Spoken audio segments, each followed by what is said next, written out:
See how much Zap Cannon does to a Wigglytuff. It one-shots the Wigglytuff there, which is absolutely crazy here. And the Zap Cannon, let's see how much Zap Cannon does to a Macargo, right? And it one-shots the Macargo there. Once again, I mean, because their defense has been debuffed, let's see how much this does to a Wigglytuff. What's up, everybody? Welcome back. So, hope you're all having a great time in the Love Cup. I'm certainly having an absolute blast. It was so much fun trying out Wash Rotom in my previous video, but in this video, I'm going to be trying out the Charizard Double Porygon line.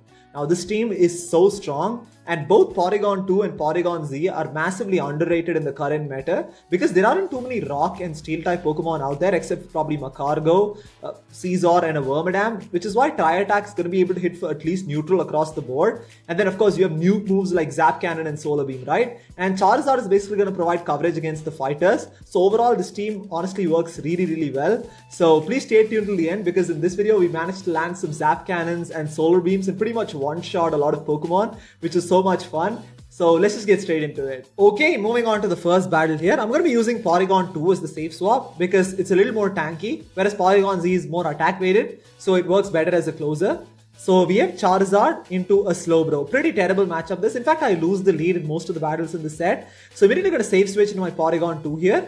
And then they come in with their Shadow Charizard. Now this is fine. I'm going to actually build up a lot of extra energy. I'm going to actually build up to a Zap Cannon and then bait with Tri-Attack here. Let's see if this gets the shield from the Charizard. It does get the shield, which is fantastic. And also we get the attack and defense debuff as well. And at this point, I know it's too soon to be Blast Burn, so I'm going to let it go through. It's just a Dragon Claw. And again, because of the attack debuff, it's not going to KO, right? So I'm able to get to another Tri-Attack here. Now this is almost for sure going to get the second shield from Charizard because it's Shadow and also on top of the fact that their defense has been lowered. They're probably going to be able to farm down, but this is fine, right? Even though we've lost switch advantage, we have a 2 shield advantage, which is really crucial in this matchup. So I'm going to come back with my Charizard here and try and get off this Dragon Claw as soon as possible. This Dragon Claw is definitely going to do enough neutral damage to take out the Charizard from this range.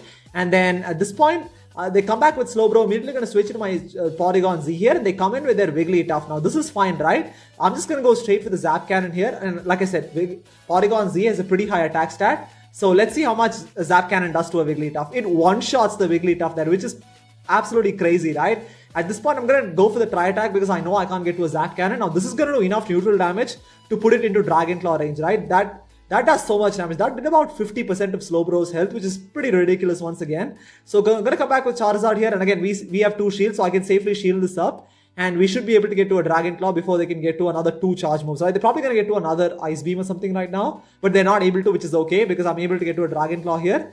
And this is definitely going to do enough neutral damage to take out the Slowbro there. So both the Porygons doing so much work in that matchup. I mean, Porygon 2 was really good in being able to get both shields from Charizard towards mid-game. And like I said, when shields are down, Porygon Z is absolutely destructive in being able to close out games, right? And the thing about Porygons is that it's like, it's a box of tricks, right? You can have Zap Cannon, you can have Blizzard, Solar Beam, which is like people don't really know what you're running. And they're going to be inclined to shield for the most part as long as you build up to it. So we have Charizard into a Delphox here. Pretty neutral matchup. And this is actually one of those matchups where I make a little bit of a mistake and that ended up costing me. So I'm going to go for the Dragon Claw here. Let's see if this gets the shield from the Delphox. It does get the shield, which is okay. And I was actually miscounting the fire spins here.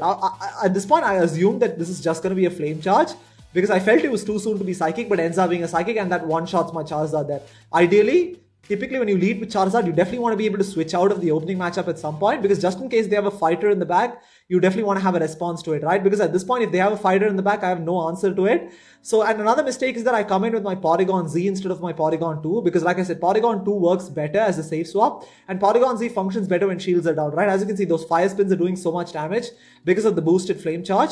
So I'm going to go for the Tri-Attack here and it takes out the Delphox and then let's see what they come in with. They have a Medicham in the back and this is GG's, right? This is exactly what I was talking about. If I'd saved my Charizard, then I could have probably come in and had an answer to this.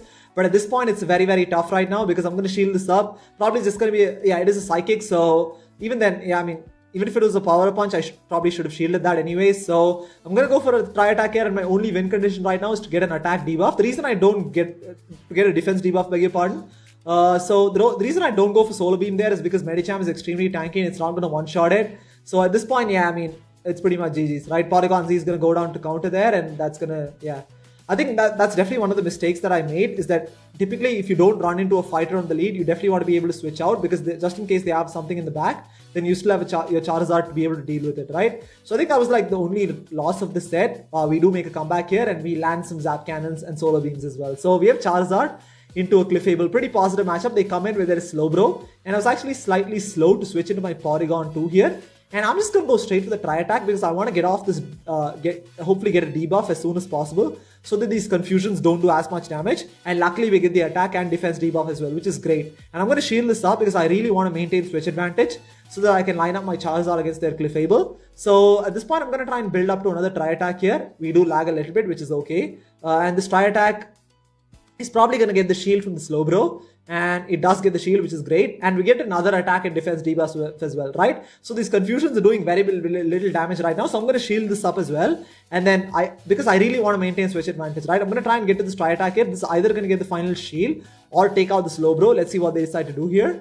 And they do let that go through, which is okay, right? Charizard can actually beat Clefable down the shield as well, which is really crucial right now. And yeah, Clefable does come back in. Unfortunately, they get a couple of charms extra farm, which is okay. I'm going to come back with my Charizard here. And then I'm going to try and build up to 2 Blast Burns.